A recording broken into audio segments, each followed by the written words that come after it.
would dress up in saris and chocolates. No, that's not what happened. That was the original plan. The very first year we met, we had a panel of women, Vaishnavis, who spoke to us about how as men we can better understand how women think, what's important to them. And those, raise your hand if you were here for those sessions, a few of us know, okay? You may recall that the ladies on their own initiative came up with a really great introduction, which was they all put on very dark sunglasses. They marched into the room with the background music of Mission Impossible. For men to try to understand, so Mission Impossible. So we thought it took about 6 years for that learning to settle in, so now we're ready to tackle another topic. So this one we've invited very senior Vaishnavis here to come and explain to us. The topic is how men can succeed in honoring and protecting women. And I'm going to introduce each of them, and then we're going to have each of them speak, kind of looking at the past, a little bit at the present, and then looking forward to how things can be improved. As I mentioned at the end of Rukmini's presentation, he spoke about engaging our talents in Krishna service. That was one of the primary messages that he gave us.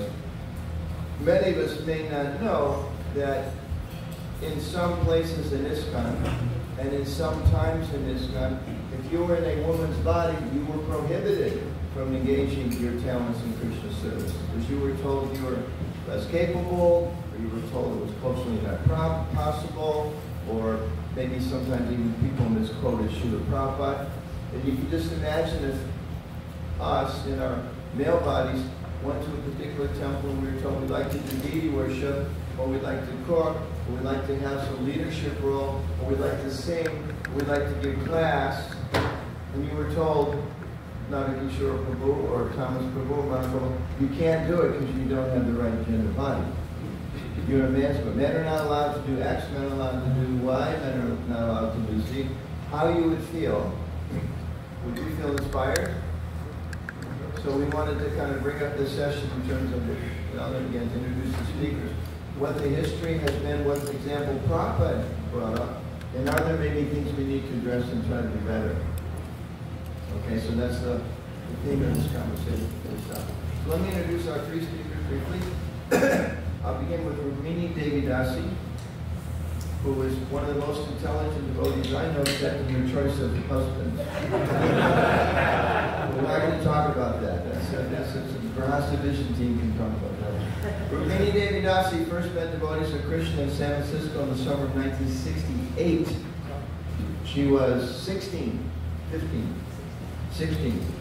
She traveled to Montreal to meet Srila Prabhupada with the three couples on the way to London, right? Mukunda, Janaki, etc.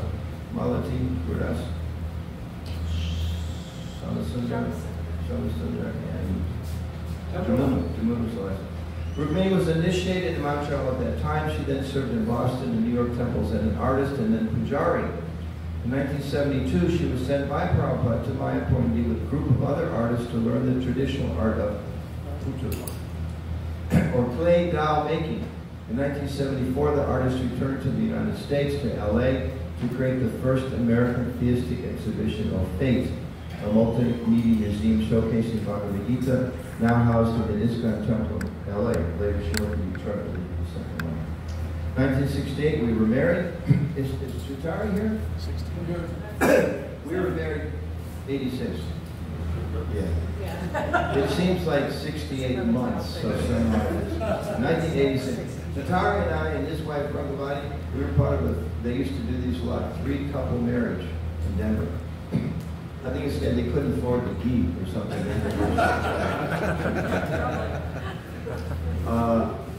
We relocated to Washington, D.C. in 1993. She was really the lead partner of 3 award-winning designer craft galleries named As Kindred Spirits. Their business supported child protection, communications, and other social initiatives for 25 years. She completed the mediation and conflict resolution training through ISKCON Resolve and the grief support training through Karuna Care, exhibited here.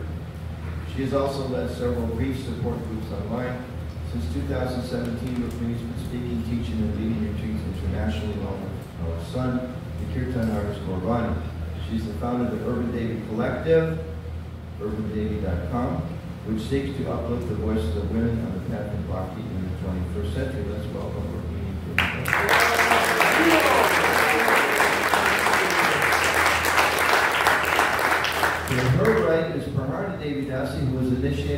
Department in 1972 in Toronto.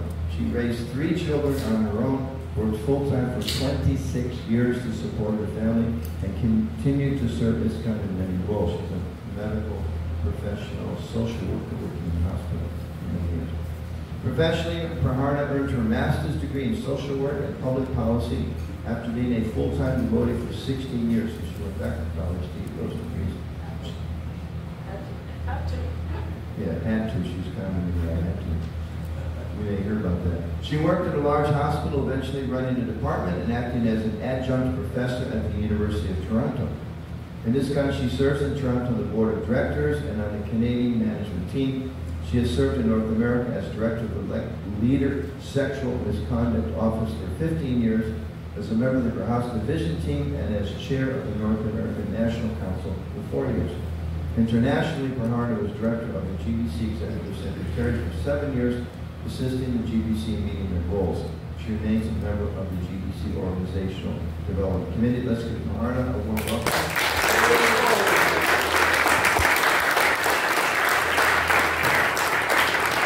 To her right, Dr. Nancy C. Rothman. Nancy received a Bachelor of Science in Chemistry from Union College and a Master of Science and PhD in Chemistry from Brandeis University.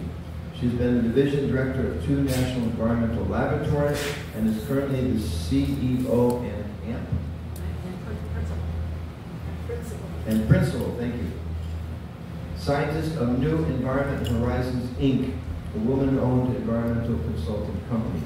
Nancy was an appointed member of the New Jersey Science Advisory Board, an active member of the Interstate Technology and Regulatory Council, and served as the Assistant Chemistry Leader for the National Oceanic and Atmospheric Association, NOAA, N-O-A-A. Response to the Deepwater Horizon oil spill in the Gulf of Mexico.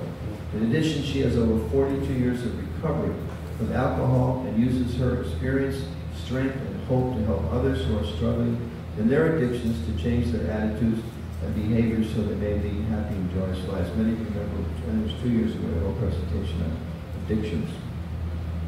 Recently, Nancy completed leading a 12-step workshop for adult children of alcoholics and dysfunctional families, and has developed a series of videos for Corona Care, our table over here, about the 12 steps of recovery to encourage people to seek recovery aid in their growth and freedom from various addictions, drugs, alcohol, pornography, food, etc.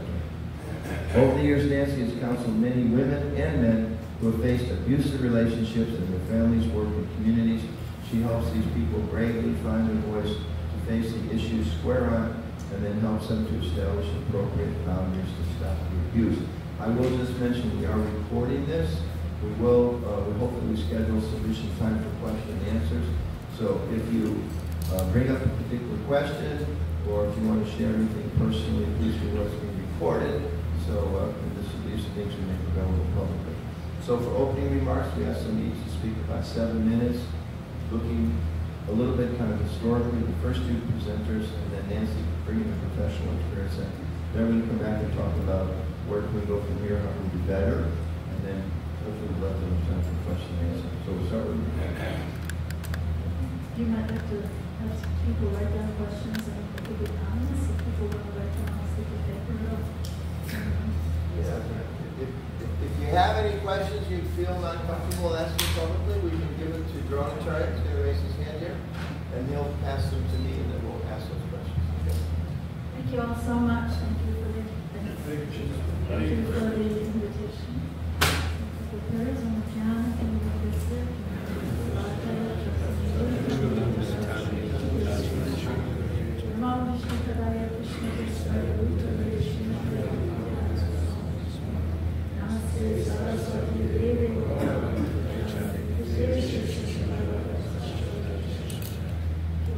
Sanjeev, did you bring Gauravani?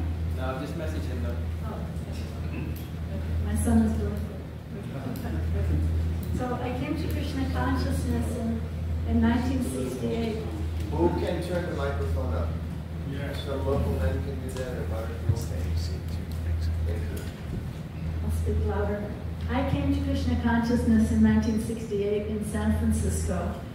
And I have to say that my first experience when I first walked into the temple was that I didn't feel discriminated against or singled out because I was a woman, as was my experience before Krishna consciousness, sort of anywhere and everywhere.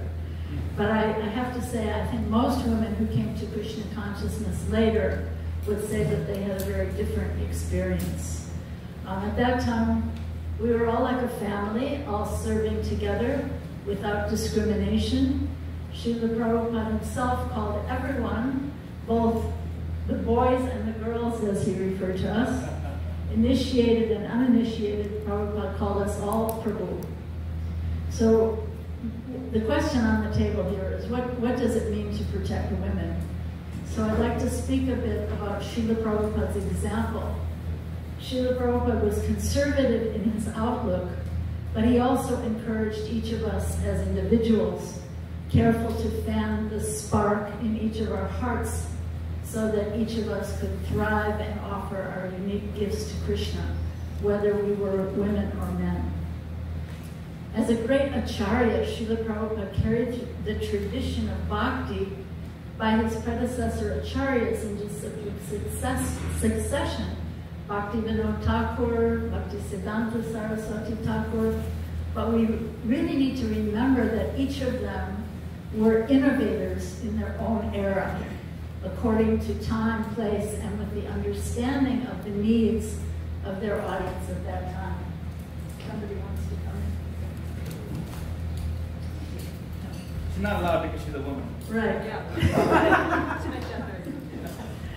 So in each generation of the Bhakti tradition, beginning with Lord Chaitanya himself, we see that innovation, reviving tradition according to the current time and necessity.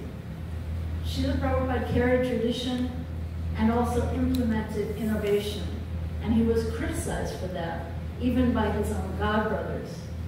Once during his massage, he told his dear disciple, Shrutikirti Prabhu, that he had become successful because he engaged both the men and the women equally, but that his godbrothers criticized him for that. But he said that those godbrothers did not know how to spread the Krishna consciousness movement. Tamal Krishna Goswami wrote that Srila Prabhupada told him that most of his male disciples would have left if it hadn't been for the magnetic presence of the women in Krishna consciousness. From Tamal Krishna Maharaj. So here's a letter Srila Prabhupada wrote to his disciple Himavati Devi Dasi. Thank you for coming, Gora. So this is a letter Srila Prabhupada wrote in 1969 to Himavati Devi Dasi. He says, I am very glad that you both, husband and wife, are executing the mission of Lord Chaitanya so nicely and faithfully. Personally, I am so much gladdened that the pairs of young boys and girls whom I have placed in householder life are doing so nicely in the Western world. When Lord Chaitanya delivered Jagai and Madhai, he was also a householder. But when Jagai and Madhai were actually delivered, his wife Vishnu Priya was not there. But in this case, and in many other cases also, I find that my disciples, combined together, husband and wife, are doing this preaching work so nicely. So I am especially proud how my householder disciples are preaching Lord Chaitanya's mission. This is a new thing in the history of the Sankirtan movement. In India, all the acharyas and their descendants later on acted only from the man's side. Their wives were at home because that is the system from old times, that women are not required to go out. But in Bhagavad Gita, we find that women are also equally competent like the men in the matter of Krishna consciousness movement. Therefore, please carry on these missionary activities and prove it by practical example that there is no bar for anyone in the matter of preaching work for Krishna consciousness. So Srila Prabhupada was not stereotyped. Once in 1968, in his apartment behind the first storefront temple at 26 2nd Avenue, there was a small group of disciples there. And he looked into each one of our faces and he said, I want each one of you to go open a temple somewhere. I was 16 years old at the time, and I was surprised. I said, even the girls? Swamiji? We called him Swamiji at that time. Even the girls? And he was smiling, and he said, yes, there is no difference between the boys and the girls. When you are teaching Krishna consciousness, there is no difference. And he began to speak about Lord Nityananda's wife, Devi, and how she was leading the entire Sankirtan movement after the disappearance of Lord Nityananda. At another time, Srila Prabhupada told his empowered book distributor disciple, Mula Prakriti Devi Dasi, that the women in the Krishna consciousness movement are the secret weapons of Lord Chaitanya. But he was very protective also.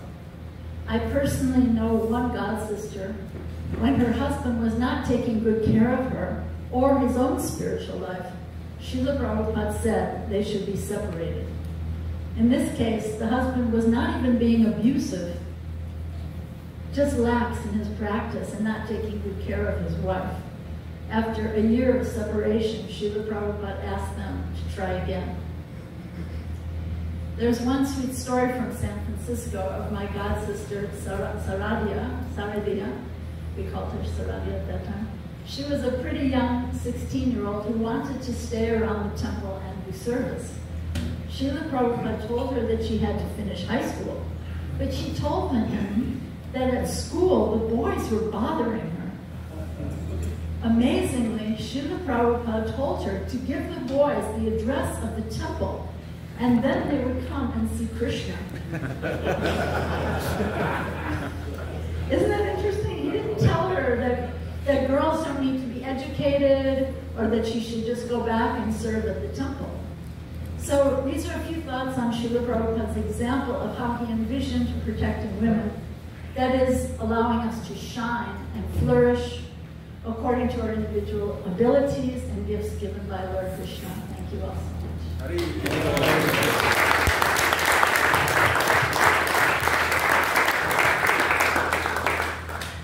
Hare Krishna.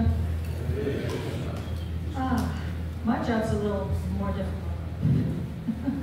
I've been asked to kind of look at some of the samples of abuse, of the really difficult times that not just women face, because when women were mistreated, of course the whole society suffered. So I'm just going to go through some of these things. You might not even know some of these things. And then there's a few modern day ones that I'd like to tell you. So, number one, because there was such a misconception and misinterpretation of the philosophy, there was a lot of real applaud for, being celibate, being, sannyasi or brahmachari or something. So when someone got married, it was considered a real fall down. A lot of the marriages were arranged, which never goes well, at least usually not. But over the years, children came, and what happened is that a lot of families split up. And what happened? The men were usually lauded as being, well, she's this. And the women got no support from the temple, no money, no nothing.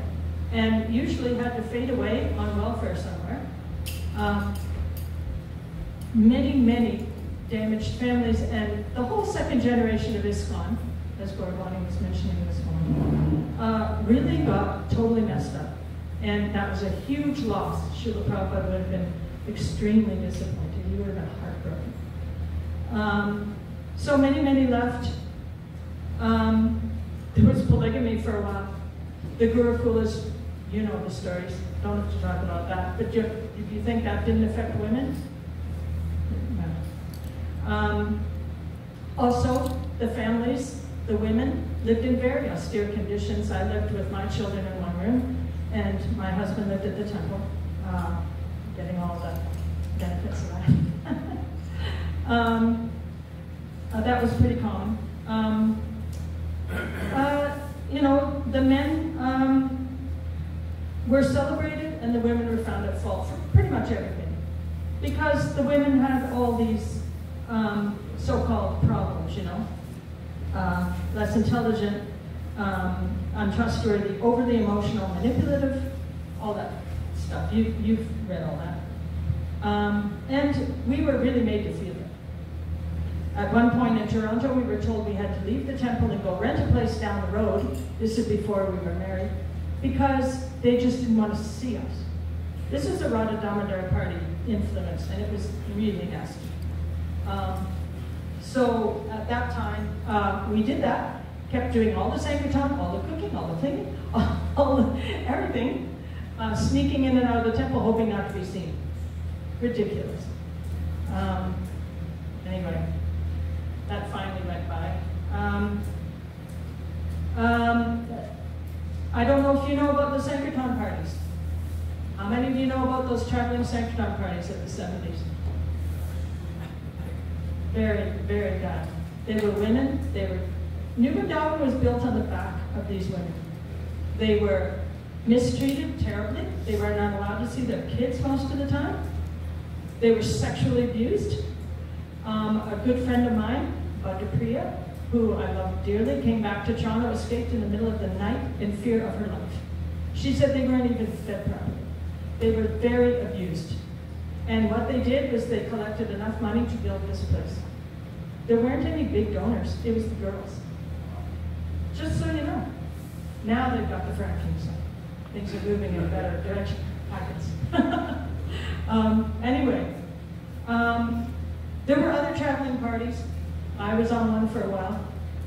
Yeah, it was tough. I was lucky. My team, my Sankirtan leader was Devi Swami, who treated us like absolute gold. It was wonderful. But I was lucky. I know the ones from the West Coast were just as abusive. They were really bad, actually. So all the women were good for was collecting money. Just get out and collect money. You don't need to be here at all. And just, you know, be happy that you're being engaged in Krishna service, because after all, you're a woman. Yeah, there was a lot, there were waves. Sometimes things were pretty calm, and then there become waves of this rejection, condemnation of women. At one point, there was a rumor that we should all be put on a boat for Australia. Now when I think back, that wouldn't have been bad, actually. I should have gone. The one who was, the sannyasi who was really pushing that got sent to China, actually, when Prabhupada found out, to try and straighten his head out. So he didn't agree with it, but a lot of these things happened, Prabhupada didn't know. Gurukulas were terrible. Women suffered for that. Facilities in Mayapur, I mean, my gosh, I went in 1977. The men were given the long building. The women were given the roof of the kitchen building with no shelter. And that very night, the whole tarp system we rigged up blew off, and we ended up in the wall buildings being eaten by red ants. And still the men gave us no rooms in the long building, which was not full. That was just one thing. So there's a lot of perception, a lot of, you know, problems over the years that have caused so much problems for many, many devotees. But the women have particularly suffered in North America and elsewhere. Really beat up families, beat up kids. I don't know, just put to work for their, I know when I went in Sankirtan, they told me you have to go up to men and you have to pin the flower on them and you have to say, all the handsome men are giving money today to help with feeding children in India. You had to touch the men, you had to put the flower on, you had to flirt. And they taught us how to flirt. Yeah. To me, it was, to me, it made me so sick I would throw up before I go on Sankirtan. It wasn't even Sankirtan. Is he okay? Good. Okay. I just wanted, I mean, this is just the history, and it's pretty devastating. You could hear many, many stories from many people. I just want to tell you some recent things, very quickly. I don't know if you noticed the Mayapur Samadhi. You know, there were pictures drawn that were supposed to be put in that Samadhi, and they included women, because they were supposed to be pictures of pioneers. There are no women anywhere in that Samadhi. If you look around the top of it, only people playing the dangas, no woman anywhere. Women cease to exist in that situation. Think about that. When I went out and did the pick for my book, I remember that. The other place I went was Judo Temple. I went there a few years ago. I went up to the front desk with my god sister Dasi. We had both gone out on the streets.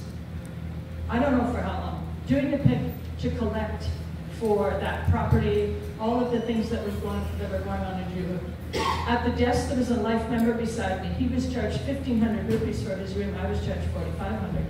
I said, hey, you know, I think you should reconsider. No. Oh, no. Then, as we stayed there, we had to stand at the back of the temple room on a little rug, about as big as this. All the women had to stay there. Don't get off the rug. Prabhupada disciples, senior people, didn't matter. We were not allowed to venture in front of the men for fear of agitating their consciousness. Poor things. So that is the norm there, and in other places in India. It's awful. They're not allowed to give classes, not allowed to dance, not allowed to chant. You know, again, they don't exist. So I just wanted to say that, you know, in North America, we're making strides. We're really trying to do better, because if we don't do better, no one's going to come to Krishna consciousness. People in the wider world are not going to be attracted, and already you can see how ISKCON has imploded. I mean, it's wonderful to see all the Indian devotees, honestly, who've saved us. But where are all of us? They're all gone, because it was too much. I have so many god sisters who I'm still friends with who just go, all power to you. They don't want anything to do with it. My kids, my daughters, they said, no, I don't want anything to do with it. Our father is an idiot. The way he treated us, the way he treated you, if that's a man of God, I want nothing to do with it. My son is a little more tolerant. So anyway, that's just to bring you up to speed. And those are very small points, but there's a lot of depth to this, but at least it's giving you a flavor of what we've been through. Very well.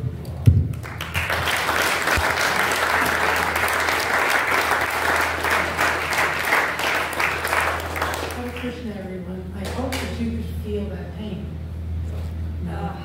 As I was sitting here, this empathy I have for what preceded me. I've only come into Krishna consciousness in the last 10 years. In the last 10 years, and really my exposure to women in Krishna consciousness really came when I started to get involved with the Bhakti Recovery Group about 4.5 years ago. And in that group, I met 3 women, and then I also met another woman in Devi. But I just want to tell you about current issues, not historical issues. So this one, 2 of the women were initiated by Prabhupada. One woman was initiated and had an arranged marriage, and she was very happy. She was very young. She thought this was the right thing. However, she found right away that her husband was a sex addict and very abusive, and got more and more abusive as she started to resist overtures. And in fact, she would admit that 2 of her children were born out of a consensual arrangement, but that 2 of the children were born from her being raped, and she was very upset. And so she ended up going, and as she would resist more, he would get more and more abusive, and she ended up coming to the temple president and saying, you know, I can't be in this relationship. And she was black and blue and bruised, and they said, of course, we understand. So they were separated. The thing that really troubled her heart and her mind to this day is the fact that within a month, he was married to another woman. No conversation about what had happened to her, and she feels such pain about the fact that she couldn't go up to this woman and tell her, you know, buyer beware, almost. And she said that it was so hard for her, and she's such a powerful woman today. She's left ISKCON. Such a powerful woman today. She said, when I was pregnant, I asked my husband if I could have an orange, and he slapped her. she wasn't allowed to have an orange. And I thought, this woman even asking if she could have an orange and thinking that she had to get his permission? I just couldn't get my head around this. But that's the life she was leading. She also has great shame about the fact that she was forced to send her 4 children off to Gurukul, and her daughter was raped in the Gurukul and will not speak to her to this day. So it's been 40, 50 years later, and she has no relationship. What she's done now is she lives her life, moved towards her grandchildren so she can take care of her grandchildren, but she has left, but has never left Prabhupada. She still chants her rounds, she still reads daily, she keeps the regulative principles, but she doesn't want to be involved with ISKCON because of how damaged she felt. The other woman was married, and the next day she turned up with a black eye and she said, this isn't happening. She was very strong. She was a little older, and they said, okay, you don't have to be married. Now in this case, she in fact felt that the women were forcing her into marriage because she wasn't accepted as being a single woman without being married. So then she got married right away again, and this guy ended up becoming a sannyas like a day later. So he was gone, and she's back to not having anything. The third arranged marriage for her, she was lucky enough to have a beautiful son, but she was never told that her current husband actually had a history. He had been found to have stolen all the temple funds from one temple and then moved to where she lived. And so she woke up one day and he had stolen all of her family money and left her alone with a child. This was you talking about. And so here she was, and again, maybe you should marry somebody else. And she looked and she said, I can't do this. And then they said, why don't you send your son off to Gurukul? She said, I can't do this either. So she left ISKCON and became a Waldorf teacher and living a happy life again, so devoted to Prabhupada, still doing her chanting, still teaching the principles of Krishna consciousness. The other stories are more of women who are younger, much younger, who are feeling the pressure of not living the lifestyle that they're supposed to. Sponsi in Calcutta, who has indicated that the women are really shunning her, almost turning their back on her because she is at the university getting a degree. And they just keep on forcing their children towards her, saying this is the only way for a woman to exist. And she does not think that at some point she wants to have children, but she wants an education. She wants to work, she wants to better herself, but it's somewhat frowned upon. So, it's a difficult situation. And then currently in North America, I have a different friend who is trying to defend women in this temple and has been told, women only should speak when they're spoken to, in fact has been made to think that she's the one that's at fault, sort of this gaslighting, that if she speaks up about anything, she's the one that has a problem. It's not the other person. And in fact, there is a person that is related to this temple right now that's doing some pretty awful things, and she raised the issue that she didn't feel that this person should be part of the temple, and said, well, he's a bad man, but he's a good devotee. Right? So the question is, what is all this about? When I was asked to be on this panel, I will do anything for Rukmini and Prabhu, anything. But when she asked me, I said, me? Why would you want me to speak about this? But my experience is in damage. A lot of years of talking to people about the damage they suffer because the way we act and what these stories tell me is this is all based in fear.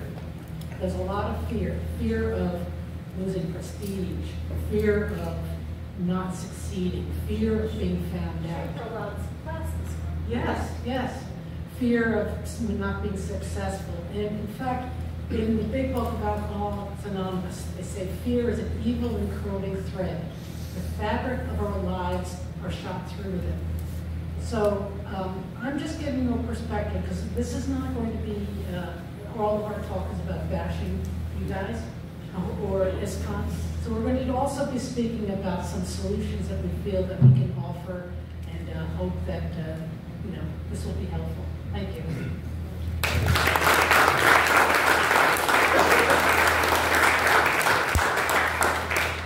So thank you all. So I'm going to make some brief comments, and then we'll have our second round here from the three of you, and then open up for questions. Some of what we heard certainly is very painful to hear. Just to put things a little bit in context, we are in North America where there's, I think the latest count is 13 temple presidents. A lot of those in the Northeast, not all, but there's quite a few. Women temple presidents, as you spoke, sorry. 3 in Canada. There's 2 GBC members currently globally. They're getting towards retirement age. We don't know what's going to happen after that. And the chair of the North American Executive Committee, NARGB, is a woman. So there's some good signs, but and many of you may be involved in communities where this is a little shocking, or you don't think maybe it happened years and years ago, but as we heard right now, some of these situations are current. One thing we know for sure is you can't solve a problem if you're not able to talk about it. And if you try to ignore that there's an issue physically or emotionally or socially, if you don't bring light to it, then there's no chance of solving it. So that's the main reason we wanted to bring this forward. So we'd be aware of the problems that have existed in the past, and the President also knows she Department's guidance on that.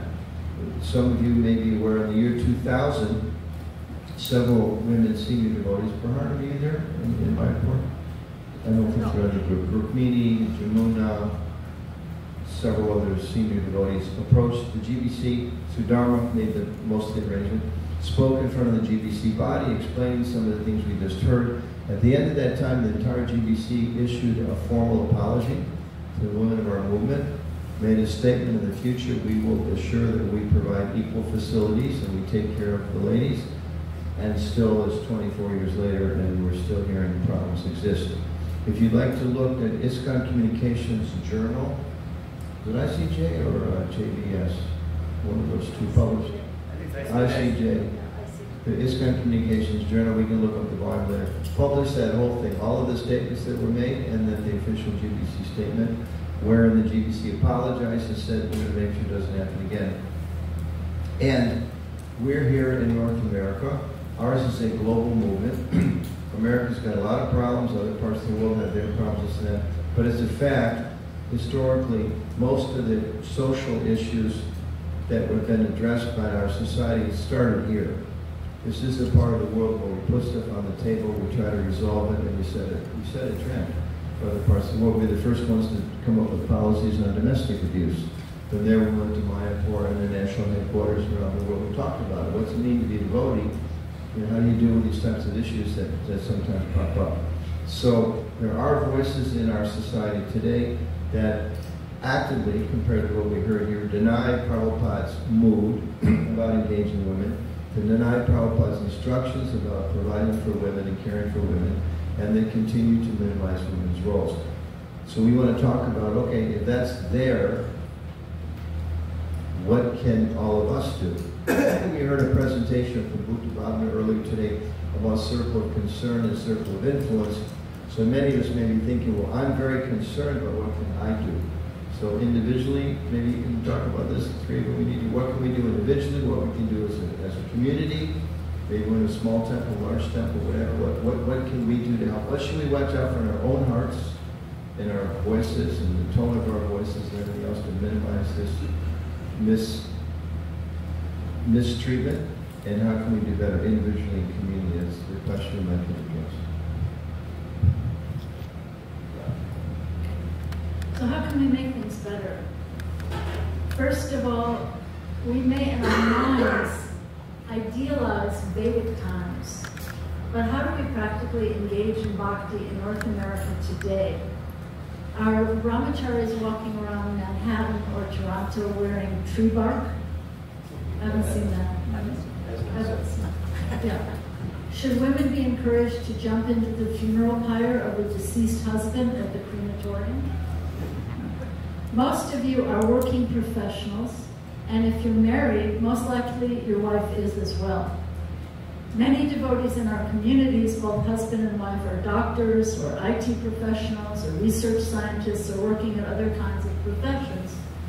It's hard to survive these days with only a single income. Yet sometimes I hear that with both partners working, when they get home at night after both are tired, right? It's the wife who's doing the cooking, the laundry, caring for the kids. Is this kind? Is this fair? Can tasks be shared a bit more equitably? I know one couple, the wife works as a medical doctor. She has to pay the mortgage and all the bills. Of course, she also does all the cooking. Her husband refuses to work or hold any job. He says that doing kirtan is his service to Srila Prabhupada, so he cannot help in any financial way. This is a real story. I didn't make this up. Truth is stranger than fiction, right? What? Right here in America. Yeah? He can't help in any financial way. So is this fair in today's world? How can he justify this attitude? So here are some thoughts from Srila Prabhupada's guru, Srila Bhakti Siddhanta Saraswati Thakur, written at this point about 100 years ago. He had such a broad-minded Vaishnava perspective even back then. So this is quite amazing to me. Here's what he wrote in an essay called Relations Between the Sexes in his Harmonist Journal. I don't know if any of you have heard this, but it's quite remarkable. He says, the cardinal principle of Grihastha Ashram is that no one may be the owner of any property or service of another. Everyone is only a servant whose activities are ever in the service of the Lord. Similarly, the sole object of everyone's service as the only master, only friend, only son, and only consort is Krishna. Marrying and giving in marriage do not give rise to any rights of a master, either to the husband or to the wife. Men and women are joined in wedlock for the purpose of serving each other in the performance of the joint service of Krishna. The wife is not an object of enjoyment of the husband, nor vice versa. They do not marry for gratifying their sexual appetites. They marry for pleasing the Lord, not for pleasing themselves. They choose for their partners only such persons who serve God better than themselves. They offer themselves to be accepted by their partners for the favor of being allowed to share in their superior service of Hari. Neither the husband nor the wife should claim the services of his or her husband on their own account. Both of them are only to offer their services if and when their partners please to permit them to share in the service of Hari. None of them can force their partners to serve them. Then he says, the reason why the Guru does not ordinarily ask any person to enter the state of wedlock is that it is very rare to find anyone in this world who is willing to regard his or her wife or husband as worthy of his or her unconditional services. This is, however, exactly the only relationship between the husband and wife that alone can be sanctioned by the Guru. So this is quite an ideal standard, yeah? So then he said, so then that makes me think. So in other words, help with the dishes, take out the trash, do the laundry, take your turn to watch the kids. She is not Superwoman, just as you are not Superman. Love is a verb, an action. It's not a fleeting feeling that sweeps over you or away from you like a spring breeze. We each need to deeply hear each other, to care more carefully, to authentically partner with and companion each other, to be each other's best friend and well-wisher, recognizing each other's needs in a shared relationship. Understand her love language. Get the book, The 5 Languages of Love. If you haven't read it, read it. It's great. This is what it means to build a sacred Vaishnava beloved community without posturing and ego, that I should be served by others. In humble mutual service, we all try to serve each other in love, developing mutual trust in that way. It becomes our joy to love and serve each other in a reciprocation of love. This is the radical personalism that Srila Prabhupada taught and exemplified. Be there when she needs you. She will feel your love and reciprocate and be there for you always, and in your inevitable times of need, in happiness and distress. In one place, Srila Prabhupada said that if someone is Krishna conscious, then whether they are a man or a woman, they can protect themselves. We are each protected by our own sattvic or saintly behavior. Once when Sita Devi was riding in a covered palanquin returning to Ayodhya, the people wanted to see her. So Lord Ram told her to show herself. He said that a woman's protection lays not in a veil or covering, but in her own dharma. Protection means to give shelter to someone you love or cherish or champion, right? As in pro-American, pro-Canadian, right? Protection, right? And the Manusmriti says that gods like to stay in places where women are adored and given respect. The gods don't dwell in places where women are treated badly. And get this, no work will be successful there. If you feel you've done something or said something that didn't go over so well, correct it right then and there. Articulate your mistake and try not to do it again. And if you do it again, beg forgiveness again. To err is human, and to forgive is divine. But forgiveness should not be given or taken cheaply, like some kind of lip service. I love you. I'm sorry. Please forgive me. Thank you. So I just want to close with this beautiful closing thought from Dear Bhakti Tirtha Maharaj. He says, two whole personalities who come together have the opportunity to develop a strong relationship. They are not excessively dominant or dependent, nor do they manipulate each other to shore up their insecurities. Such people do not behave like beggars, looking for someone to rob or perform miracles for them.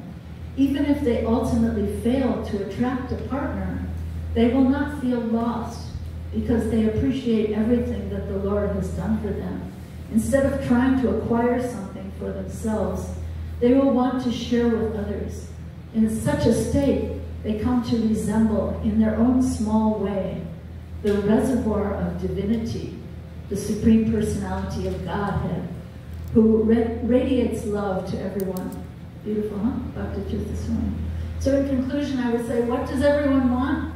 Whether they are a man or a woman, to be seen, to be deeply heard, to be loved and accepted for who they really are, without masks or games. Thank you so much for this chance to share something.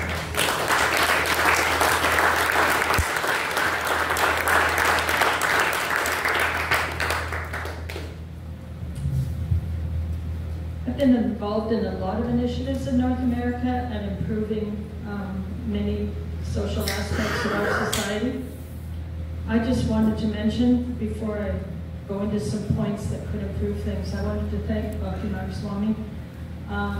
He is one of those ISKCON leaders who has always been a staunch supporter of strong families, of kids, of women.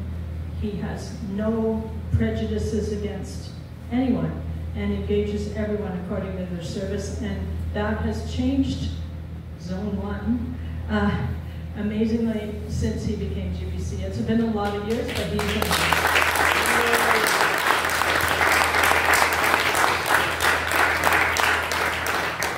I would not be here today, Maharaj, if it wasn't for you.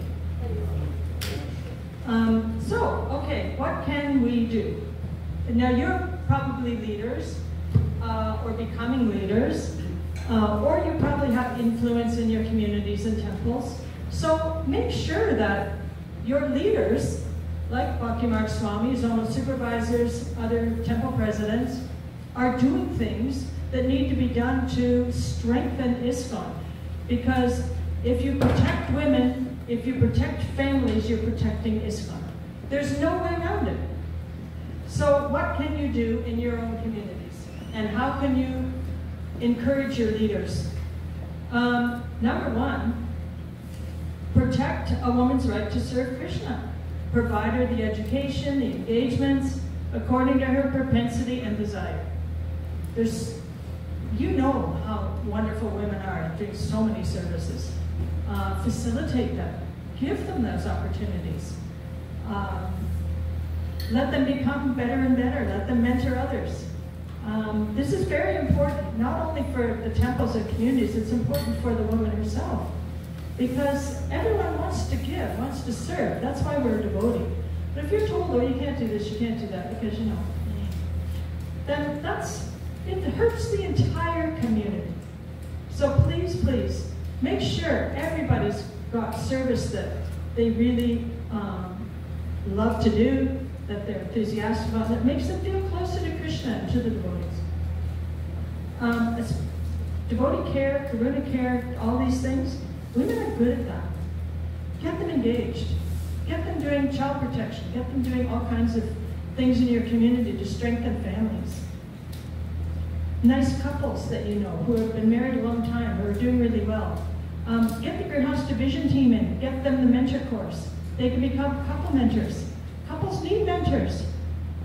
There's so many nice programs that we have out there that people don't know about. But when we get our GBC website up, we're going to put these right in.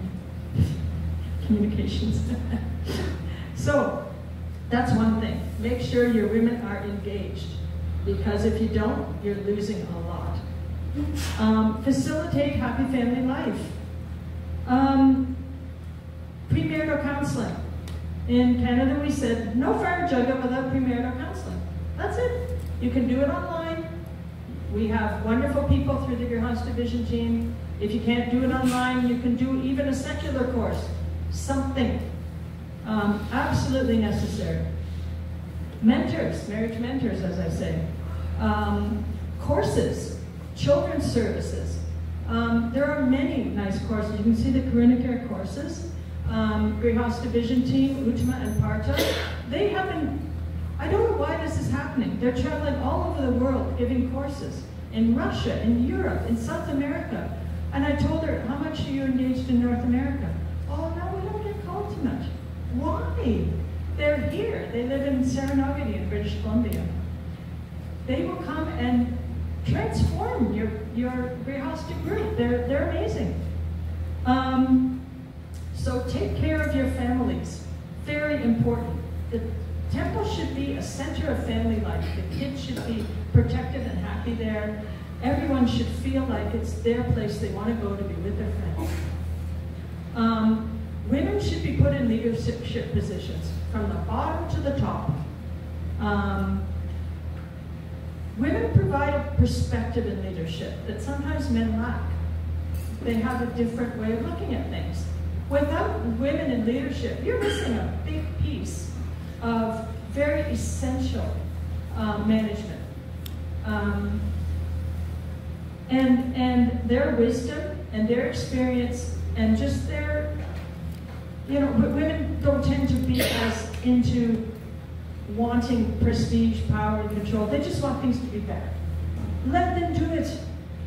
Give them positions. They will grow and they will be big helpers. And they will become role models for your younger women and men. And when you engage them like that, you end up with a very healthy temple. Now, I don't know how many of you know about the Leader Misconduct Office. It's been around for years. It used to be called the Leader Sexual Misconduct Office. Nobody knows about it? Oh, okay. Okay. I've got to tell you, there are cases. There are serious cases. We started this in North America 15 years ago. There have been really atrocious abuses, mostly of women by men. But now we have a proper way to deal with it. It's like a justice system. We have trained people, devotees, who have training in law, social work, psychology, somewhere where they can understand the situation, can be objective, and they investigate the whole complaint. And then we have others who actually act as judges, senior devotees, who actually restrict the devotee if he's found culpable in many ways. He can be banned from ISKCON, banned from the temple, banned from management, banned from giving class or leading kirtan for so many years, and told he has to get counseling, told he has to give some money to help with counseling of the victims. So this is a very active office, now run by Naveen Sharma, who is a lawyer. He was a, I don't know what you call it in the States, some state prosecutor, something like that. What, just prosecutor? Okay. Anyway, yeah. District attorney. In Canada, it's called crown attorney because we have the king.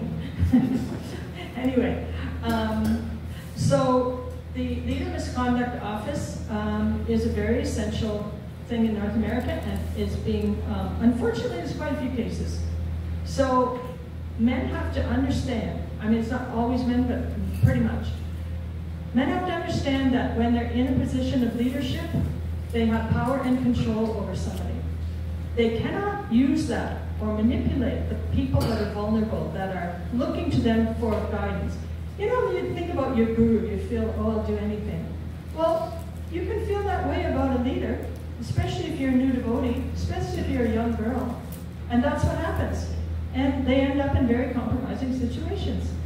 And then we have to deal with the leaders, and it totally messes up your communities. So don't let it happen. You can learn a lot more about the Leader Misconduct Office. There are brochures, there are, I don't know what else he has going on right now. It will be on the new website as well. This has been going on 15 years, so. Right now we're expanding the office. We're going to include financial abuse, psychological abuse, and physical abuse. We haven't got that all together yet, but we're working on it right now. We have an active committee. The other thing you may not know about is we have a domestic abuse program. We became aware of a lot of domestic abuse going on in our temples. I know because I used to do the counseling in Toronto, and I would sit down with these couples and it's like, wow, okay, these are not devotional kind of ways of living. Anyway, so now there's a policy. It's called Global Policy. The GBC passed it in 2020, but it started in North America. And there's all kinds of information for leaders. There's representatives who can be contacted. So in your temple, if you have a case like this, if you have a problem with domestic abuse, there are people you can get hold of who will help you navigate your way through it. You know, because these people cannot be ignored, and the woman cannot just be automatically blamed, because that's always been what happened. Times have changed, so now there's ways and means for leaders to get help, to get the marriage hopefully back on track if possible. Okay, and so you should get to know about this particular domestic abuse policy and program as well. So these two things are there for your help to make families strong and devotees strong.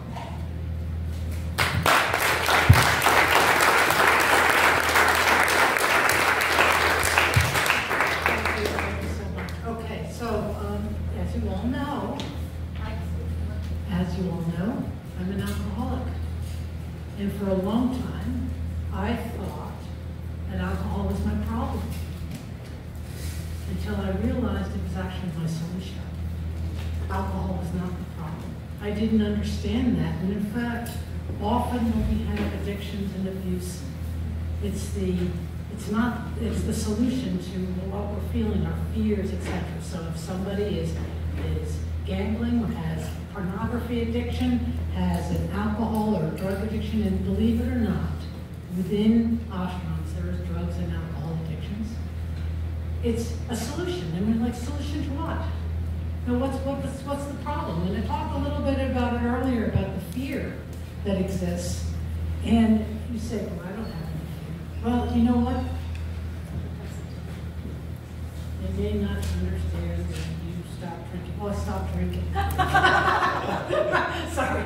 That was one of my solutions. 42 years ago, over 42 years ago, I stopped drinking. So it's not a current issue. But the problem is, for me, who I am, if you say, don't touch that hot stove, you're going to get burnt. I might not touch it today, I might not tomorrow, but without help, without a common framework of people to help me, I'm going to touch that stove. I can guarantee you I'm going to touch that stove. So I'm here to really tell you about the possibility that within your community, the 12 steps of recovery could actually be a very important tool for you to, engage in. You may not need this, but as I said, the women who came that I knew in the Bhakti Recovery Group came because they wanted to heal not only from the abuse of their families of origin, but they wanted to heal from ISKCON. And the healing in the family, in the adult child of alcoholics sense comes of understanding the issue, acceptance, and forgiveness. They still don't want to be in ISKCON, but they forgive ISKCON. So it's a big movement. It's a big change for these women. So the Bhakti Recovery Group, you might have heard of Jiva, who runs this group. I started it with her in March of 2020. And there is, for example, down in Alachua, a men's meeting for sexual addiction. If you have a problem in your communities with this, which as I've heard is very common, pornography is an addiction. You can imagine if I got told I have an addiction to pornography and I know it's not good, and somebody says you're just not chanting right or enough. Imagine the shame. Imagine the feeling of loss that I am not worthy that you're feeling. But if we work together, the first step in recovery, regardless of the program, is we admitted we were powerless over our addiction and that our lives were unmanageable. The real important word is we. So if I want to stop myself from touching that hot stove, I have the support of people that'll tell me, Nancy, insanity is trying the same thing over and over again, expecting a different result. And you keep on trying to go to that touch stove. So I'm going to help you not to touch it. Well, it's the same thing that happens if indeed somebody has a pornography addiction, if somebody has food addiction, addiction to another person, which is called codependency, addiction to smoking weed, drinking, whatever. Groups of people together can help with that. So the Bhakti Recovery Group has a lot of online meetings, but they're also starting up many in-person meetings. So if you're interested in finding out about a men's meeting, I have the name of the person who started that down in Alachua, who's willing, more than willing, happy for me to share that with you as contact information if you would like to do that. Also, you can go to the Wisdom of the Sages group and get into the Bhakti Recovery Group website there and ask for help from them. You can also always come to me. I'm always available to them. That's my dharma. My dharma's recovery. I know that. So, what other things? Oh, well, I think 2 years ago or last year, you had John Yasinjek, who was here, who gave a lecture. Very dear friend of mine. He and I, along with about 9 other people in recovery, have created 20 to 25-minute videos on each of the 12 steps, plus some of the tools. That is going to be one of the Karuna Care series. It's being uploaded right now.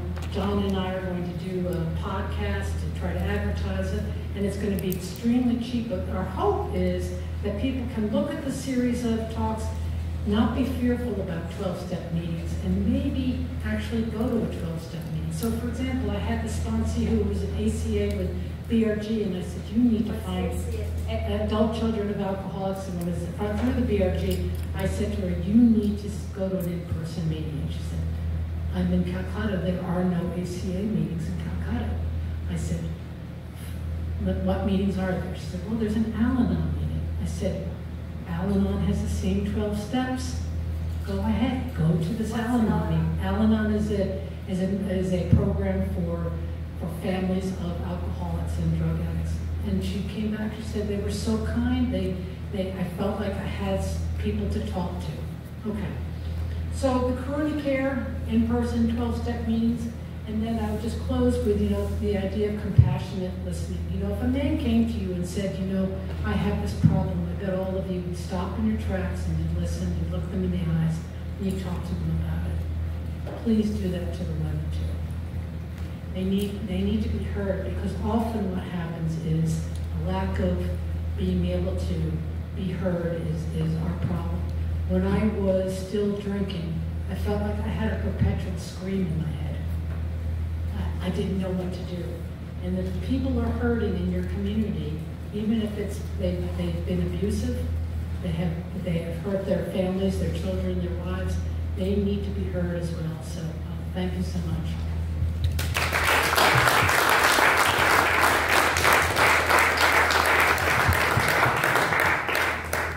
So I'm just going to offer a minute of reflections on some of the things that I heard as far as solutions, and then open up the questions. So please be thinking we've got about 15 minutes of time for questions. So I've observed that in ISKCON, sometimes there's a tendency, because we think we've got the highest revelation of God. We've got the most, as Prabhupada says, luminous scripture. We've got a wonderful culture. We've got fantastic food. The music is spiritual music, and et cetera, et cetera, et cetera. We can't have these other problems. And if you say we have these other problems, then it means you don't believe we have the best philosophy, the best culture. No. It just means we understand through our philosophy and through our practical understanding, we are still embodied beings, and we face the same kind of challenges that anyone does in the world. So we have to learn to be honest and address these in a proactive way. Some of the solutions I heard, we need to first and foremost really deeply understand the teachings of Prabhupada, Srila Bhaktisiddhanta Saraswati Thakur, and our own Vaishnava tradition. Otherwise, it's very easily been misled. Someone who's a little, we're understood, I should be humble, I should respect senior people. So some senior person makes a statement, and we assume, well, that must be authorized. Women are not supposed to do A, B, C, and D. Oh, he's been around for 30 years, he must know. Well, these ladies have been around for 50 years, and they also know, because they personally experienced what Prabhupada wanted. So know those teachings. Rukmini was pointing out, be a servant of our spouses, and we should be leaders. Praharana was saying, make sure that our leaders are doing things that strengthen ISKCON, including families, and making sure women are provided for. Engage women according to their propensity. Take care of our families as a serious effort. Make sure that there's women in leadership roles. They should not be denied those. Again, America's ahead of a lot of places, but we aren't necessarily doing this everywhere. And we should be very careful. Those of you that came recently, we know that in the disciple course there's an hour-and-a-half discussion about how even a guru can have problems. But what do you do when a guru has problems? We may think, well, he's someone, whatever it is, he or she is senior to me, and they came like a week before, so I can't question their behavior. Or I've been devotee a week longer than you have, so who are you to question my behavior? But it's the exact opposite of that. We're here, and we teach this as a seminar for gurus too, and there's a whole section on how you need to understand you are as vulnerable as anybody else is to the problems that sometimes overtake us. Maya is very strong. We have to be careful. We have to be transparent. And as they say, like we here in DC, the expressions all over the place. If you see something, say something. So we have to kind of create that environment. That it's not that because someone is a senior person, or they're the president, or they're the guru, or they're the GBC, or they're a Prabhupada disciple, we can't call them, we can't expect them to follow the highest standards of culture, of Vaishnava culture, which includes protecting women and other vulnerable people. We're all vulnerable in our society. So just a couple of reflections on the comments you made. Questions? Yes. Do we have someone who can maybe run around the other microphone, or maybe, can somebody help over here? I don't know what other people is. He's our technical support guy. Raj is there. There was one microphone on a wire. You can actually leave that one here, and then we could take the wireless one and bring it around.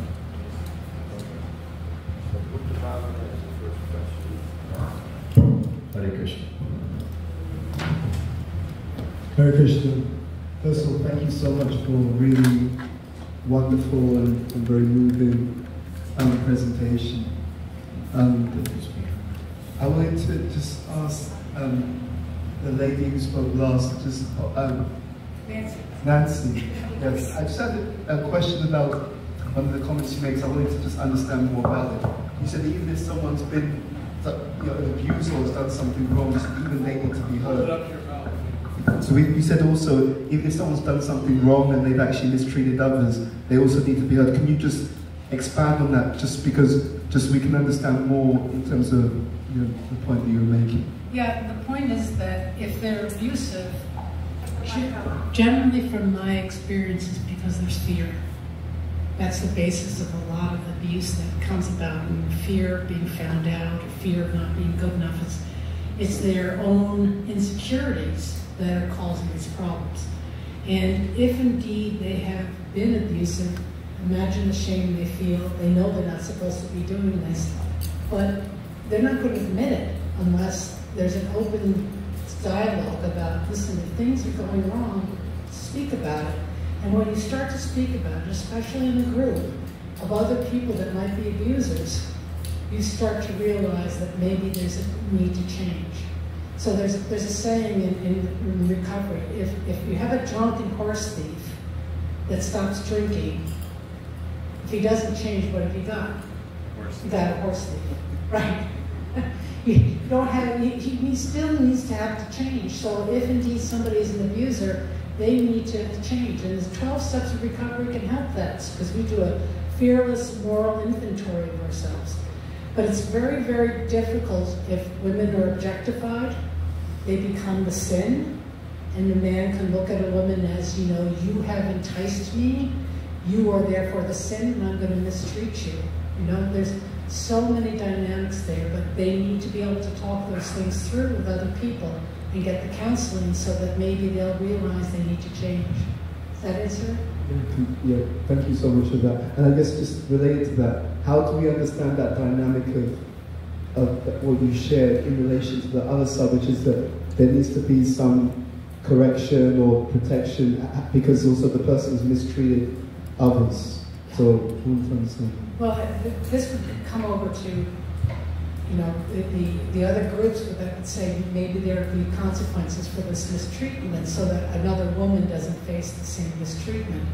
But that really is up to the GBC and this organization to come up with those guidelines. Thank you very much.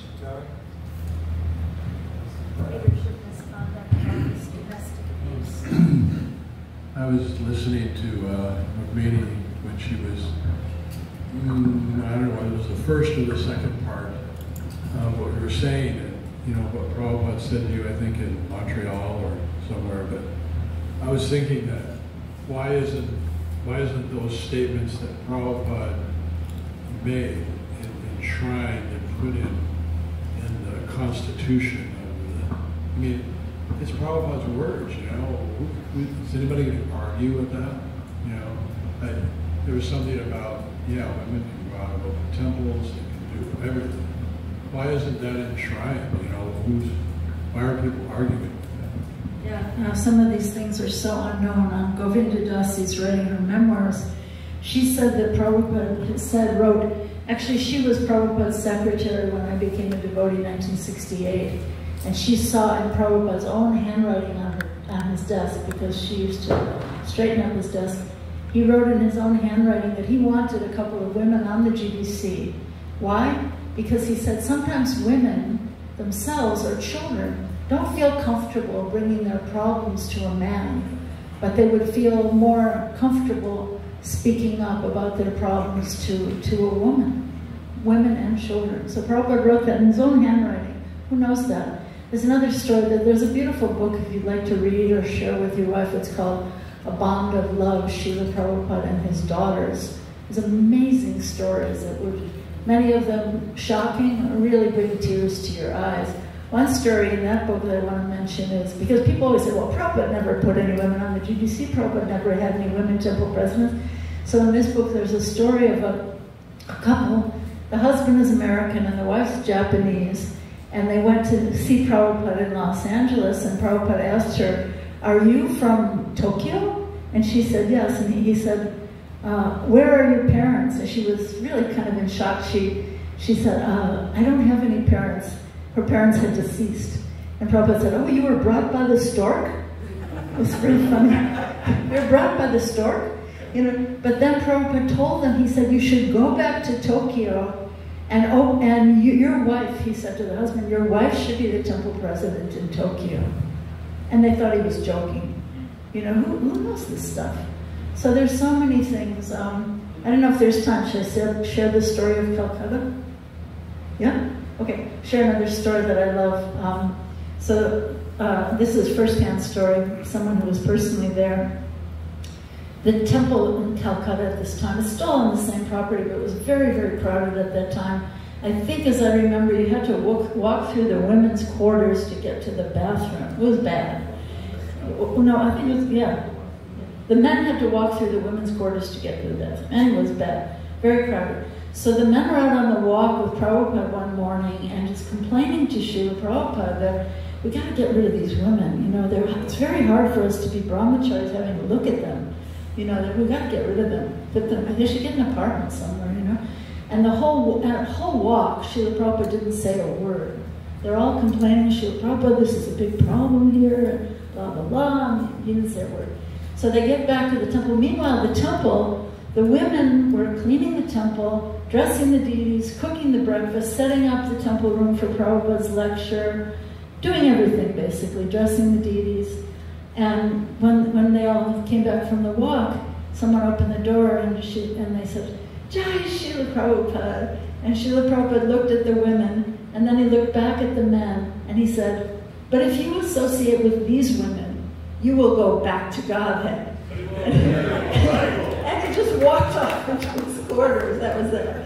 You know, so there's so many buried stories. But, you know, I think it's probably a human tendency. We hear what we want to hear, right? So we have to weed out these problems. These are systemic, very unfortunate situations that our kids have suffered for. We lost a whole generation of people Sri Prahlad's age, you know, Gauravani's age. You know, it's tragic. So, yeah, more questions. Thank you.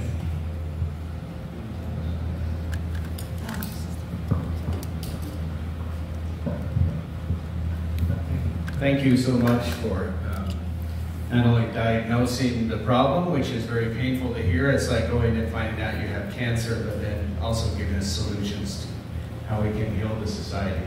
I have a lot of female friends that I'd love to introduce to Krishna consciousness, but I'm afraid to send them to one of our temples because this isn't only past problems, and I feel like, oh, I've got to give them a whole list of things that you might encounter this or this or this, so I'm curious from your perspective, because you must have many, many young women that are coming to you that you're actually shaping as young Vaishnavas.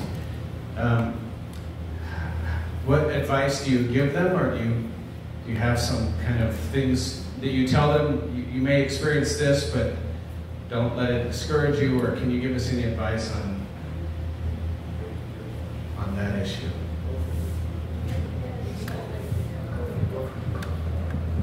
Well, you know, I say to people, look for like-minded association, because in any group of people, you're going to have all kinds of people. You know, in the ISKCON society, there are going to be people that you can relate to, people you can't quite relate to, people that are really going to resonate with your heart. So use your discrimination, don't take it at face value. But the first thing I thought of when I heard your question was the former American President Ronald Reagan said, trust, but verify, right? So, you know, use your intelligence, don't turn off your brain. And I think we tend to be very idealistic. We come into spiritual community and we think these people are all saints and they all have my best interest at heart, but unfortunately that's not the case. But it's not just ISKCON, it's everywhere. You can go to the Catholic Church, you can go to the YMCA, you can go to the Boy Scouts, you know, it's everywhere. So you use your intelligence and find like-minded association that really resonates with your heart. We have, for women, we have an Urban Devi Sangha. The next one's coming up this Sunday, once a month. An online, you know, conversation, different women lead it. It's international, and so there are resources. We have a women's retreat coming up in Washington, D.C. The title, you're an ex-Catholic, there's a beautiful title, The Wounded Healer. Henry Nouwen. So we're talking about being vulnerable for people's pain. And I think as devotees, we need to be vulnerable like that. We can't put ourselves on a pedestal that I know everything and I'm going to tell you. The real ticket is love of God has to be coupled with humility. Authentic prema, pure love of God, is always coupled with humility. Dainya and prema, those two go together. When you see pride, that's a sign that someone is not really experiencing true love of God. Someone wants to put things up on social media, blasting this, that, and everything. That's a sign. This is not someone I need in my life. What do you say? I mean, I think she's covered it, but I just want to mention that in every temple, you should cultivate a group of devotees who can welcome and nurture newcomers. We have a nice youth group in Toronto, and if I meet somebody who I feel would fit in with that group, I get them over there and they become friends. And it's much better than hanging out with me. But the saddest thing is when someone comes to a temple and nobody speaks to them. Yeah. You know, the saddest thing, you can say, oh, have you been here before? Yeah, I was here once 6 years ago, but nobody talked to me. You know, Rothman has this story. The inspector came when we were trying to open a restaurant in Denver, and so Rothman said, oh, have you been here before? This was the man who was going to thumbs up or thumbs down whether we could have a restaurant in the temple, a buffet, not a restaurant, buffet. Okay, so Rothman, have you been here before? He goes, yeah, I was here a few years ago and somebody called me a demon. You know, this is not help. So yeah, that welcoming, who are those welcoming devotees who can really personally connect with someone? You know, and I think there's someone in every temple. It may not be the person sweeping the floor, but those people are there in every temple. Thank you again. Preface, I want to apologize to all the ladies, my wife included, and anybody in the movement for anything I may have done in the past. No, you've always been Well, anyway. But I have an elephant in my room, and that is Srila Prabhupada's statements. I was called to give a talk on Bhagavatam some days ago. And in the talk, in Prabhupada's purport, he quotes the Manasubhita about the verse that I forget the Sanskrit, but basically it goes, you should not become a father, a teacher, a guru, unless you can save your... And women should never be independent. When I studied for this class, I went to the Vanipedia and I searched on this, quote, women should not be independent. There was at least 40 places where Srila Prabhupada repeats this. To me, it's how do you deal with it? I mean, I was able to kind of nuance around it and say, well, this is all in the name of protection. That this is the meaning of this, not being independent, because he compares it to children, etc., is that it's meant for protection. But as you witnessed in the Praharana, especially as been speaking about this particular thread has been used to go a completely different direction. And what do we do with that?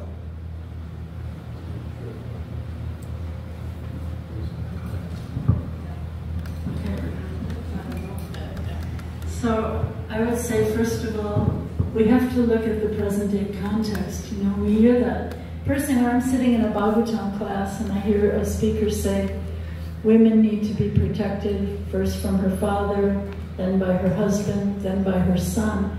When I hear that, I look around the room. I think, okay, this woman, her father was an alcoholic. Her husband sexually abused her. Her son is a drug addict. What should she do? So sometimes it goes to what I did mention when I spoke, is that we have to become protected by our own saintly behavior. And that has to be coupled with saintly association. So sometimes when the rubber hits the road, that ideal is not there in the modern context. You know, where is the father? Sometimes the father himself was sexually abusing the daughter. I mean, I know one very nice Vaishnavi in ISKCON. Her own father, not even stepfather, was sexually abusing. So we have to look at this practically and look at solutions. So these types of groups are very, very helpful. Sex addiction, all these things are very, very... What do we do with these statements of Srila Prabhupada? This is Prabhupada's speech. It's in his purports, it's in his lectures, it's everywhere. And I raised the question with a member of the Vaishnava ministry, and this is going to be, because the topic here is what should we men do, right? And I was telling her that, you know, you should do something about this. You should publish some papers and so on. And now I'm going to say to myself and to all the men in this room, we're going to have to do this. Mm-hmm. Yeah, we have to address these things. We're going to have to publish, work out, talk about it, discuss it, understand it, have classes. I don't know. Because the topic here is our role to protect women. And if we interpret this Manu Samhita statement that says women should never be independent, and it is, I mean, that's exactly the words it says. Swara, no independence. If we interpret that means that, you know, they can't have leadership positions, they can't work, they can't do any of these things, we're going to have the opposite effect in modern society.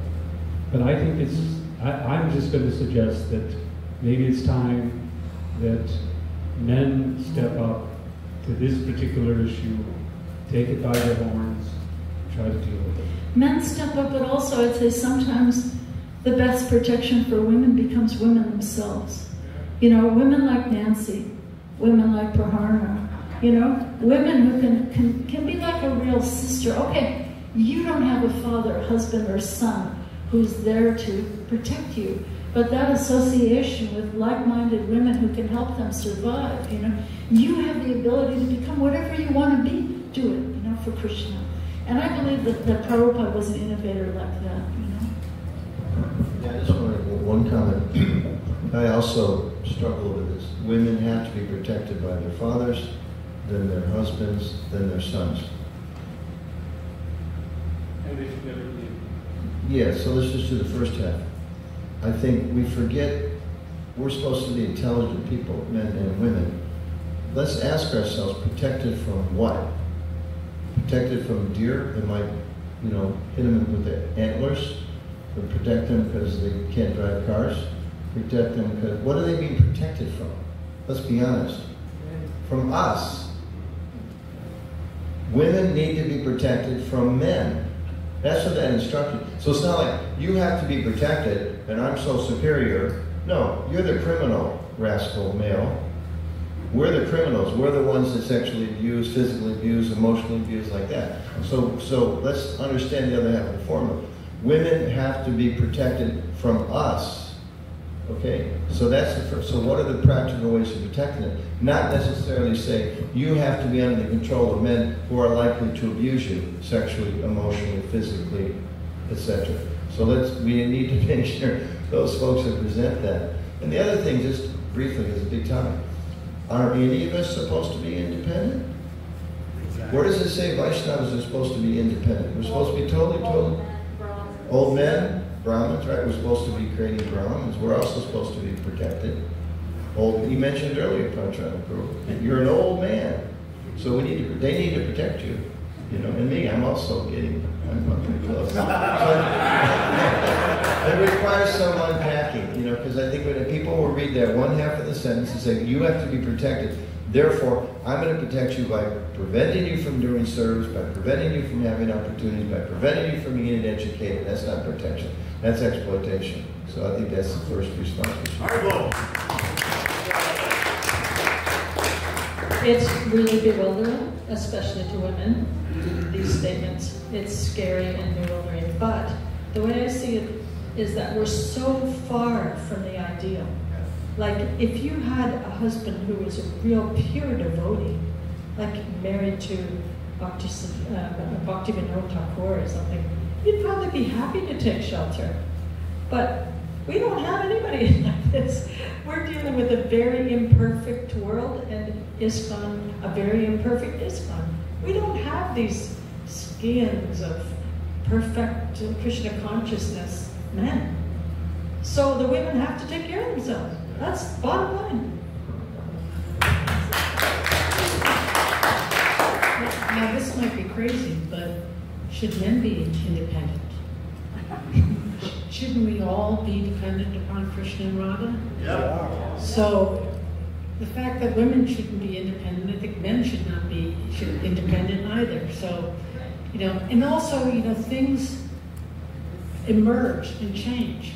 Krishna consciousness, we were talking about this earlier, the way we would look at Krishna consciousness 50 years ago versus today. Prabhupada was an innovator, and so I think that if a bunch of women, the three here, plus others, got together with him and say, hey, dude, this is a little severe what you're saying, because you don't understand how it's hurting me. I think that Prabhupada would, within his ability, make it clear what he meant, which is take care of women, women take care of men, all be taken care of by Krishna and Radha. In one place, Prabhupada says a woman is a fortress for a man, right? And they've done studies. Men who are married are much happier than men who are not married. What? Older men.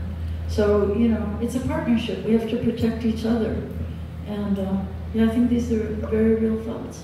But I also said that,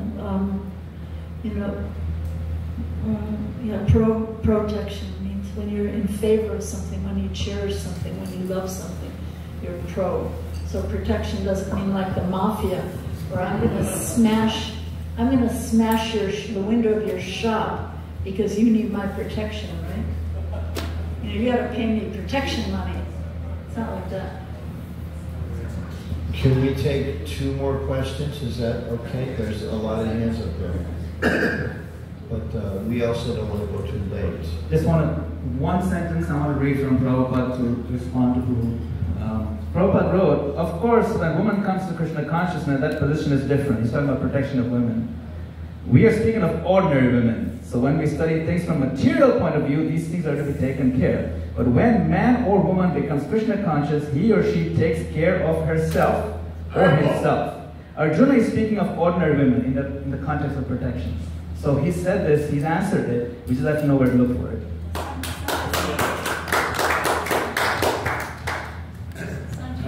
So I'm watching Raj for our timing, and I'm watching a lot of hands up there. What should we do? There's 1, 2 more hands, there's 3, 4, there's 5 hands up. We really have 5 minutes. Maybe we go another 6 minutes. 5, 6 minutes. Let's do this. Sometimes you see it, they'll just say, ask all your questions one after another, and then we'll ask them to kind of answer a bunch, okay? So, just question. Quickly state your Hare question. Krishna, thank you very much. Every time I hear a testimony like this, it goes deeper and deeper for me. What can we do? Two years ago, Venkata Prabhu gave a talk here at the Mantra Retreat called Toxic Masculinity. And he identified ways within our culture that we still haven't addressed in which this masculinity comes through. So two things that we, and at our temples traditionally that happen that really stand out, that women are last, is when we pass around the key lamp, and then also when we chant the verses during class. And it gives this impression of, don't wait your turn, it'll get to you when we're all done. And I guess the question, so I came out of that seminar that Venkata Prabhu said, I said, okay, I want to do something about it. And I started talking about it at our local temple, and I just realized that not everybody was confused about it, so I let it go. But there was this idea, well, this is Prabhupada's standard. Was it Prabhupada's standard? Was that the way to be done? Or is this something that was brought in, manufactured? ask the We're question. going to get all the questions and then they're going to answer it together as a bunch. Thank you. Mine is not a question, so it's just an update. You need to angle the microphone so they can hear you. It's just an update. So first of all, I wanted to thank the organizer for, on behalf of Corona Care, that this is such a special and key panel. And 2 points of update. Corona Care is now an association. It's not an education. It's an association. It stands independently because everyone, including the leaders of ISKCON, may need Corona Care. So it's not within the organization. That's an important differentiation. And also, I see that Corona Care has introduced preventing child abuse as a course now. Preventing child abuse, a course in Corona Care. Thank you. So we pass the mic now. There were 3 more hands up. Shrikant's been very patient. Hare Krishna, Prabhu. Mine has 2 comments. One is, it's more a question. If you look at historical scriptures, like in Seva Kunj, Bhagwan Krishna puts flute on the feet of Radharani. And if you look at our Janvi Devi, she was the leader of our movement when Nityananda Prabhu passed away, disappeared. So I think a lot of our men, Indian men specifically, have a distorted view of the role of themselves and women in serving Krishna because of cultural baggage. So my long-winded question is, how do we help people understand what is scripture versus what's the cultural baggage distortion? Thank you. Hare Krishna. Just from a position, unqualified, very new to the movement, I think it's a moment to innovate. If Prabhupada was addressing this, how would we innovate? So just one of the things is, why is not every class at a temple first started with, this is the mood and mode of Prabhupada towards equality. Every single thing before anything else is presented. So that's just for somebody new. Also, it's hard to believe that within the leadership of ISKCON, there are still people within powers of leadership and position that have not adopted the mood. So for me, if you genuinely want to make a difference or to have a significant change, you have to innovate, and that's radical. I don't know, that's what I just wanted to comment. One more. Okay, 2 more. Gorman, you got your hand up? We have 2 more. I also want to thank you all for the courage and vulnerability that sit in front of us and share these beautiful stories and sad stories. I have not heard a lot of the stories presented here today. It crawls my skin, brought me to tears, and has me questioning why you're still here. I have also, and Bhakti Marg was influential in that. In terms of abuse, without getting personal into details, I've brought cases of abuse to local authority or local people, and they are by higher authority to say this individual or these individuals have a past, and they are to not be reprimanded. So their behavior is just to be accepted. As a male, I can imagine hearing, well, that troubles me greatly. As a woman, that also, I can't imagine what that brings to the individual. The other thing is, I've tried bringing some of these issues discussed here today in the Sangha, and was brought to the side and 2-3 days later and suggested that these are things that are discussed for people off the street, not for people who are devotees. And I was shut down. And we were speaking to this about, when you're told you're less than, what that brings to you. I'm going to stop there. Sure. Last comment, question now, sure. Hare Krishna. Thank you again, everyone, Rukmini, Praharana, Dr. Nancy, for sharing. And I think you're the last name. Dr. Nancy.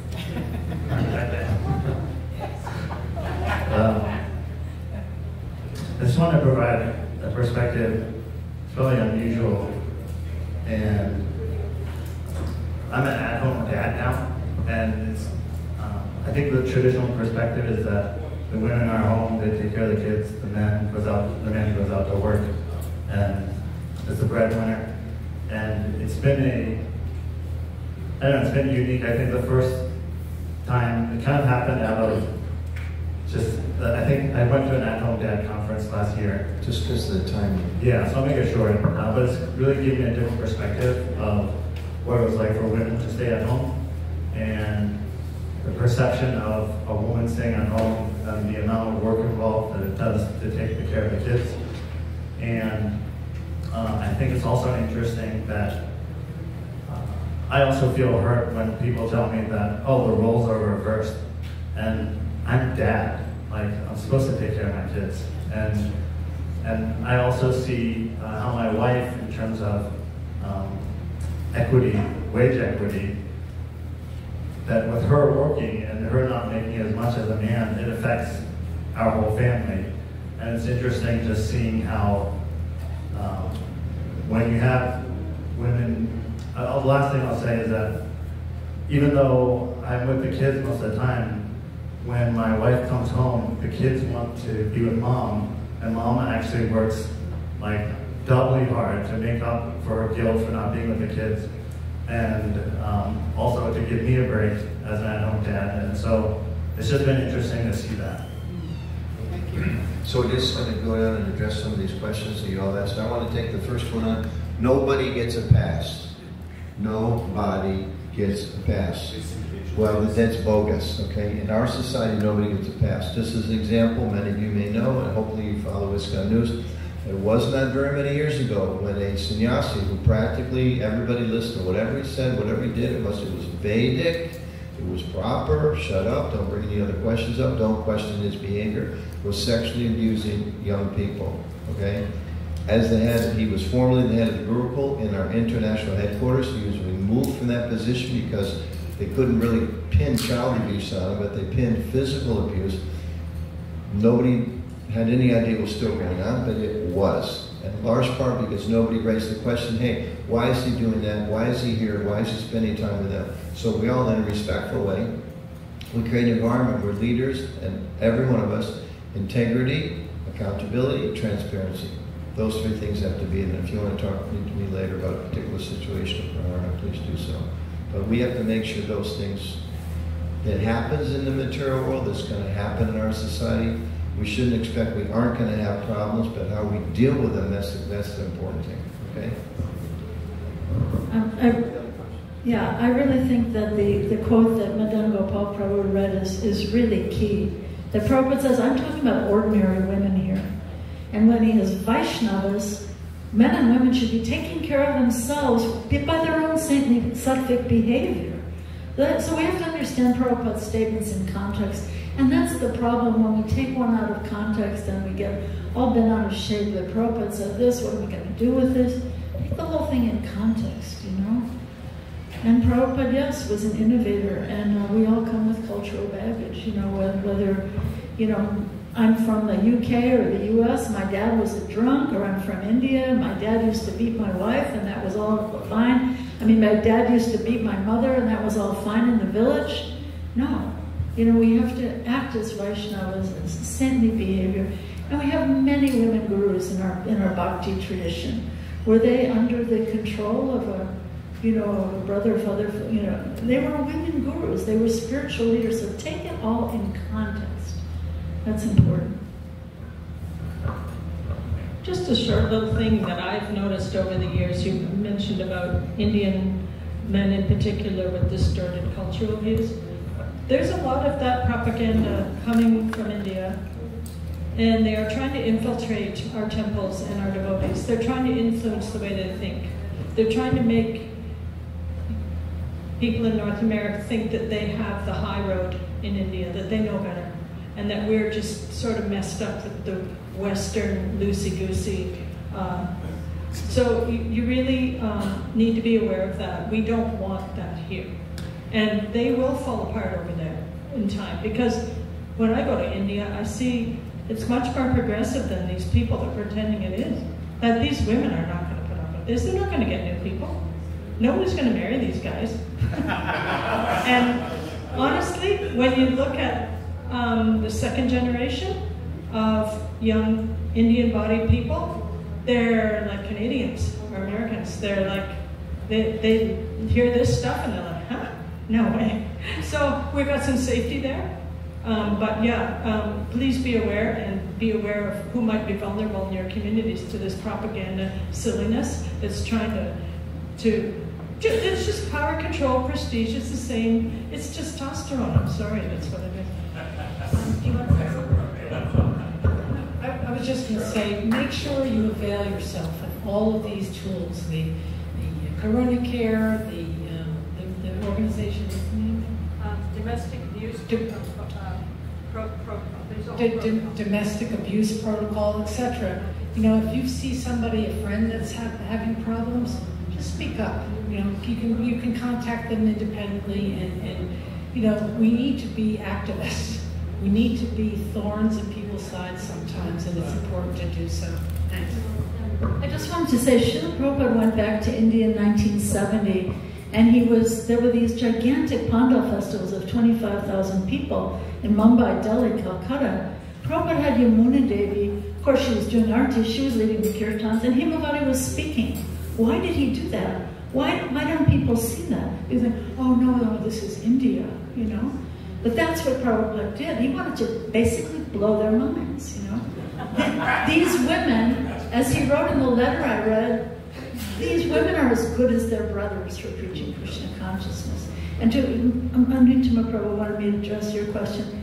I don't know, you know, what do? You're a temple president. Maybe you can alternate, you know? I mean, it's hard to run around with the ghee lamp, that's hard. But maybe with chanting the Sanskrit, maybe you could have a man chant, a woman chant. I think it's very nice in some temples. I think here they have the women offering flowers to Prabhupada and the men coming from one side. I mean, I've been in some ISKCON temples in India where, you know, every rickshawala in Delhi is offering flowers to Prabhupada before a single woman can get it anywhere near. No, that's not right. So I complained, and they did make a change, you know. But we have to be activists, and we have to speak up. And if you speak up and you're not getting any response, go higher. You know, talk to someone else. Talk to Nutama Prabhu. He'll rattle the cage. Who cares about this stuff, you know? Just to wrap it up, just a bit Shrikant's question. This panel and people that are thinking along these lines, this is not an advocacy for Western culture over Indian culture or American culture. We're talking Vaishnava culture, which is based on respect. It's not based on, you know, we all know, you know, the caste system is not a Vedic Vaishnava principle. To be engaged in Krishna service according to Billy, you know, hierarchical according to birth, according to gender, is complete perversion. So we're talking about what are the Vaishnava principles, and then punch out this question. We have to look carefully what Prabhupada's teachings were and how he applied those teachings, and that becomes our standpoint. So it's not a question, you know, East versus West. It's, you know, we're all coming from Kali Yuga. Whether we're born in India or in America or in North America, in Canada, whatever the states, we're all products of our environment. How do we adopt and understand Vaishnava culture? That's the real key thing that we're talking about here. So I want to thank Dr. Nancy Bhakti. Dr. Bhakti Nancy. Got a new term, thank you very much. And Praharana Devi Prabhu, and Rukmini Prabhu, and all of you for your questions and the time you took out. Let's give them a big round of applause.